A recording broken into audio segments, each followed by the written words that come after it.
Hello बच्चों, welcome back to my channel RB classes. मैं हूं आपका दोस्त रोहित बिसेन। तो बच्चों, आज हम डिस्कस करने वाले हैं फाइलम सिलेंट्रेटा के बारे में। तो चलिए शुरू करते हैं बिना किसी देरी के।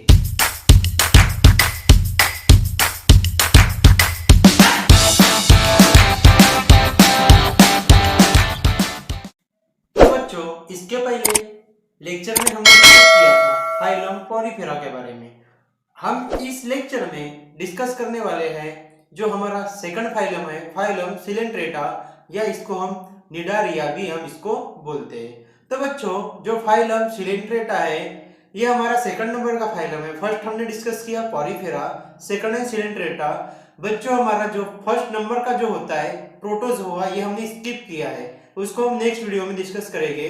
तो हम फर्स्ट है बच्चों हमारा क्या होगा, प्रोटोजोआ, सेकंड होगा पॉलीफेरा और थर्ड होगा सिलेंट्रेटा। तो हम फर्स्ट प्रोटोजोआ के बारे में हम नेक्स्ट वीडियो में डिस्कस करने वाले हैं। तो बच्चों, आज की वीडियो में हम डिस्कस करेंगे फाइलम सिलेंट्रेटा के बारे में। तो बच्चों, फाइलम सिलेंट्रेटा को हम कभी कभी निडारिया या निडरिया भी बोलते हैं। तो बच्चों, प्रोनाउंसिएशन कुछ भी हो पर आपको स्पेलिंग्स आपको याद रखना है, तो हम इसको निडारिया बोलेंगे।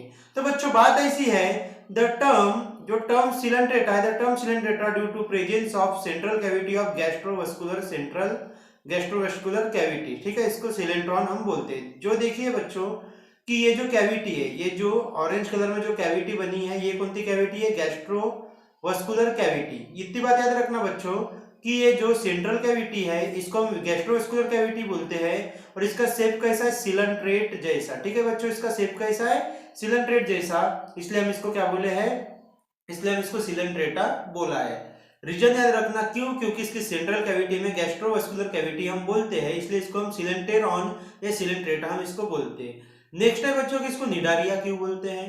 The name Cnidaria derive from the cnidoblast. ठीक है बच्चों, जो नेम है, सॉरी, जो निडारिया ये नेम है, ये नेम कहां से है, निडोब्लास्ट और निडोसाइट। ठीक है, निडोब्लास्ट या निडोसाइट के कारण ये नेम आया है। ठीक है बच्चों, तो जो निडोब्लास्ट होते हैं, तो निडोब्लास्ट कहां पे होते हैं बच्चों, ये यहाँ पर होते हैं। ठीक है, ये यहाँ पर निडोब्लास्ट प्रेजेंट होते हैं। ठीक है, ये जो टेंटेकल्स है, टेंटेकल्स में क्या प्रेजेंट होते हैं, आपके निडोब्लास्ट प्रेजेंट होते हैं। और यहाँ पर एक सेल होती है जिसको हम बोलते हैं स्टिंगिंग सेल। ठीक है, इसको क्या बोलते हैं, स्टिनिंग सेल। इतनी बात याद रखना बच्चों। तो देखो बोला गया है the name Cnidaria derive from the cnidoblast और निडोसाइट। ठीक है, ये जो नाम है निडारिया, ये कहां से डेवलप हुआ है, ये डेवलप हुआ है निडोब्लास्ट और निडोसाइट इस सेल से। नेक्स्ट बच्चों, इट कैरी हिप्नोटॉक्सिन। आपने गाना सुना होगा, ब्लू टाइज हिप्नोटाइज करती है मैनू, है ना। तो बच्चों, हिप्नोटाइज मतलब कि क्या, मदहोश, बेहोश। समझी बात, मदहोश बेहोश करना मतलब कि हिप्नोटाइजेशन।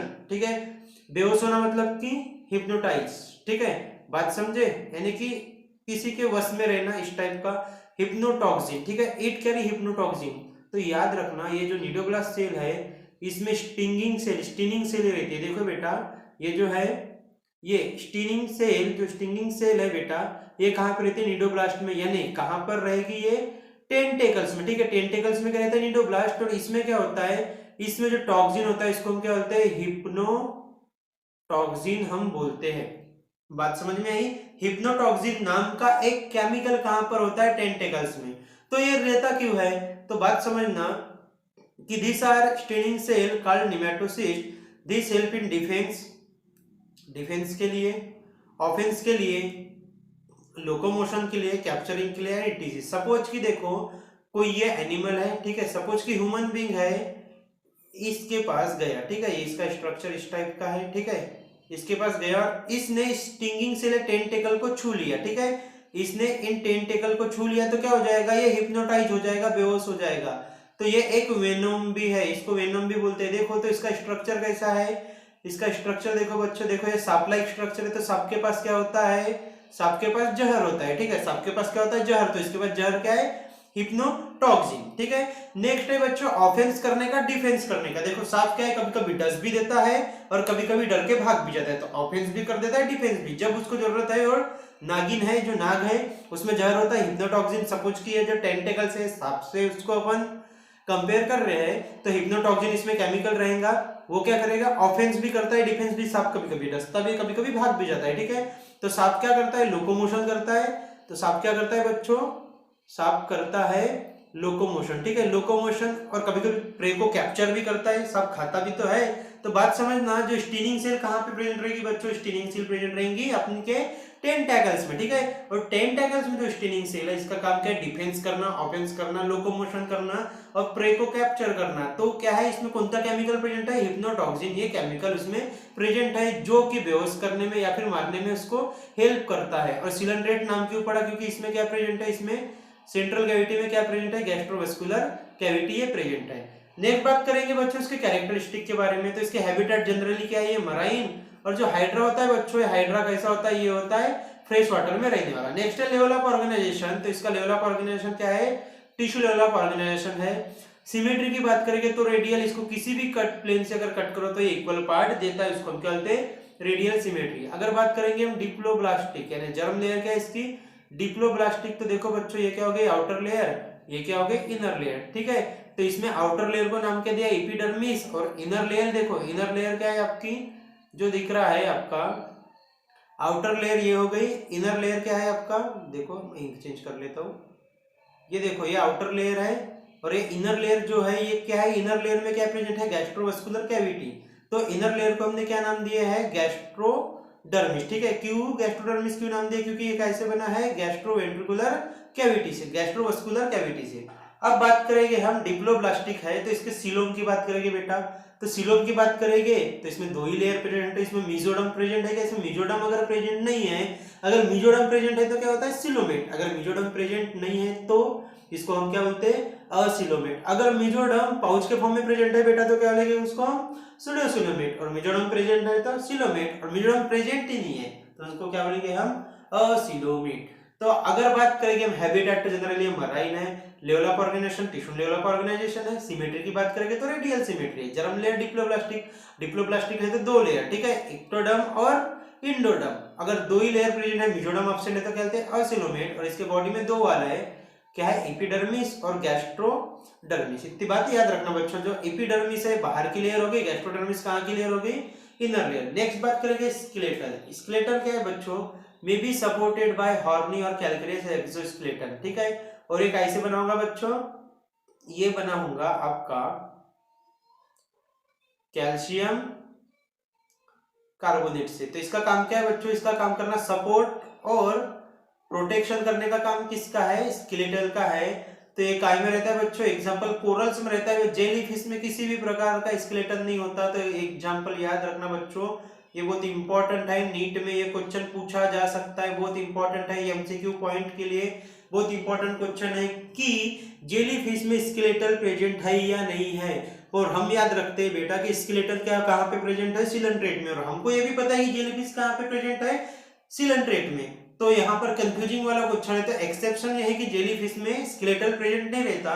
और ये भी क्वेश्चन पूछा था कि जो स्केलेटन है, कैलकेरियस जो है, कैलकेरियस जो शीथ है ये कैसे बनी होती है बेटा, तो ये बनी होती है कैल्शियम कार्बोनेट से। आपको ये बात इंपॉर्टेंट है, ये आपको याद रखना है। नेक्स्ट बेटा डाइजेस्टिव सिस्टम। तो डाइजेस्टिव सिस्टम कैसा है इसका, इनकम्प्लीट, ठीक है, माउथ प्रेजेंट एट हाइपोस्टोम। तो देखना ये जो दिख रहा है आपको, ये है हाइपोस्टोम, ये क्या है बेटा, ये है हाइपोस्टोम, ठीक है। यहाँ पर इसका माउथ प्रेजेंट रहेगा, इसमें ओनली क्या है सिंगल ओपनिंग, तो इसको हम ब्लाइंड सेक बोलते हैं, ठीक है। ब्लाइंड सेक यानी कि क्या, सिंगल ओपनिंग है, इसलिए हम इसको इनकम्प्लीट डाइजेस्टिव सिस्टम बोलते हैं। डाइजेशन इंट्रासेलुलर भी होता है एंड एक्स्ट्रा सेलुलर भी होता है, ठीक है बेटा, ये मिसप्रिंट था। डाइजेशन कैसा आएगा, इंट्रासेलुलर और एक्स्ट्रा सेलुलर। रेस्पिरेशन किसके थ्रू करेंगे, ये रेस्पिरेशन करेंगे बॉडी के सरफेस के थ्रू, ठीक है। रेस्पिरेशन किसके थ्रू करेंगे, ये रेस्पिरेशन करेंगे जो बॉडी का सरफेस है इसके थ्रू, ये क्या करेंगे बेटा, रेस्पिरेशन। इतनी बात आपको याद रखना है। रिप्रोडक्शन की बात करेंगे तो सेक्सेस, यूनिसेक्सुअल, डायसियस और बाइसेक्सियल प्रोटेंड्रस। प्रोटेंड्रस मतलब कि जिसमें कि जो मेल है, मेल फर्स्ट डेवलप होगा, फिर जो फीमेल गैमेट है, जो फीमेल बॉडी है, फीमेल क्या सेकंड डेवलप होगा। तो ये कंसेप्ट आपको याद रखना है कि फर्स्ट क्या मेल डेवलप होएगा, बाद में क्या फीमेल डेवलप होएगा। और इसमें देखो जो पॉलिप है, पॉलिप ये क्या असेक्सुअल रिप्रोडक्शन शो करता है, और सेक्सुअली बाय फ्यूजन। देखो दो टाइप के रिप्रोडक्शन है इसमें, फर्स्ट है असेक्सुअल जो बडिंग के थ्रू होगा। बडिंग यानी कि क्या होता है, बडिंग में सपोज की एक बॉडी थी, इसमें क्या एक बल्ब लाइक प्रोजेक्शन आया, बाद में क्या हुआ है बल्ब लाइक प्रोजेक्शन बड़ा होते गया, फिर बाद में ये अलग हो गया, ये अलग हो गया, मैच्योर होकर अलग हो गया, तो यहाँ से क्या है पेरेंट हो गया और ये प्रोजेनी, ठीक है। तो बडिंग क्या होता है, असेक्सुअल रिप्रोडक्शन में ओनली सिंगल पेरेंट इन्वॉल्व होते हैं। नेक्स्ट है बच्चों सेक्सुअल रिप्रोडक्शन, मतलब कि गैमेट का फॉर्मेशन होगा। इससे ह्यूमन बॉडी में स्पर्म का फॉर्मेशन होता है, ह्यूमन बॉडी में क्या होता है स्पर्म का फॉर्मेशन और ओवम का फॉर्मेशन, दोनों फ्यूज होते हैं और फर्टिलाइजेशन करते हैं। फर्टिलाइजेशन एक्सटर्नल भी हो सकता है और इंटरनल भी। अगर एक्सटर्नल हुआ है तो कहां पर होएगा और इंटरनल हुआ है तो कहां पर होगा, इंटरनल सेल के अंदर। एक्सटर्नल मतलब कि बॉडी के बाहर, पानी में पाया जाता है, पानी में दोनों के दोनों गैमेट चले जाएंगे और बाहर के बाहर अपना फर्टिलाइजेशन कर लेंगे। डेवलपमेंट की बात करेंगे बेटा तो डायरेक्ट भी है और इनडायरेक्ट भी है। नेक्स्ट है बच्चों की जो आपका सिलेंट्रेट है, इसके दो फॉर्म है, एक है पॉलिप और एक है मेडुसा, ठीक है। तो जो पॉलिप है बेटा, पॉलिप है ये सिलेंड्रिकल इन शेप, आप जैसे ये देख रहे हो ये क्या है आपका सिलेंड्रिकल इन शेप है। और देखो ये कैसा रिप्रोडक्शन करता है, ये असेक्सुअल रिप्रोडक्शन करता है, जैसे एग्जांपल हाइड्रा हो गया और एडमशिया हो गया। अगर हम बात करेंगे मेडुसा की, तो बेटा मेडुसा जो है ये अम्ब्रेला लाइक है, देखिए अम्ब्रेला लाइक दिख रहा है, ये सेक्सुअल फेस करता है जैसे ऑरिला और जेलीफिश। नेक्स्ट जो इंपॉर्टेंट कंसेप्ट है बेटा बॉडी का फॉर्म, जो इसमें से क्वेश्चन बहुत बार पूछा जाता है और बच्चे हमेशा गलत आंसर लगा के आ जाते हैं। If both form present in life cycle called alternation of generation और मेटाजीनेसिस। अगर पॉलिप भी प्रेजेंट है एंड मेडुसा भी प्रेजेंट है, अगर किसी बॉडी में if both form present in life cycle, उसके लाइफ साइकिल में अगर ये दोनों के दोनों प्रेजेंट है तो उनको अल्टरनेशन जनरेशन बोलते हैं। अल्टरनेशन ऑफ जनरेशन और मेटाजीनेसिस इसको बोलते हैं। मेटामेरिज्म एंड मेटाजीनेसिस ये दोनों टर्म अलग है। मेटामेरिज्म में क्या सेगमेंट का फॉर्मेशन अर्थवर्म में पाया जाता है, जनरली आपके आर्थ्रोपोडा में पाया जाता है। और मेटाजीनेसिस मतलब क्या बेटा, मेटाजीनेसिस मतलब कि अल्टरनेशन ऑफ जनरेशन, जनरली ये कहां पे पाया जाएगा आपके सिलेंट्रेट में। Here polyp produce Medusa asexually, इसमें क्या होता है जो पॉलिप है मेडुसा को असेक्सुअली प्रोड्यूस करता है और मेडुसा प्रोड्यूस करता है आपका मेडुसा प्रोड्यूस पॉलिप। याद रखना कि जो PMA हो गया और ये MPS हो गया, ठीक है, ये दो चीज याद रखना। PMA यानी कि पॉलिप ये मेडुसा को प्रोड्यूस करता है बाय असेक्सुअली, ठीक है। PMA यानी क्या, PMA क्या हो गया पॉलिप मेडुसा को असेक्सुअली रिप्रोड्यूस करता है। MPS यानी मेडुला पॉलिप को सेक्सुअली रिप्रोड्यूस करता है। तो आपको ये बात याद रखना है। एग्जांपल है इसका ऑवलिया। तो बच्चों आपको इतनी बातें समझ में आ गई। हमने आशा करता हूं बच्चों कि आपको आज का लेक्चर जरूर समझ में आया होगा। तो बच्चों वीडियो को लाइक कीजिए, शेयर कीजिए, कमेंट कीजिए और चैनल को सब्सक्राइब तो जरूर कीजिए। मिलते हैं बच्चों नेक्स्ट वीडियो में नेक्स्ट फाइलम के साथ। तब तक के लिए वीडियो देखते रहिए। Thank you.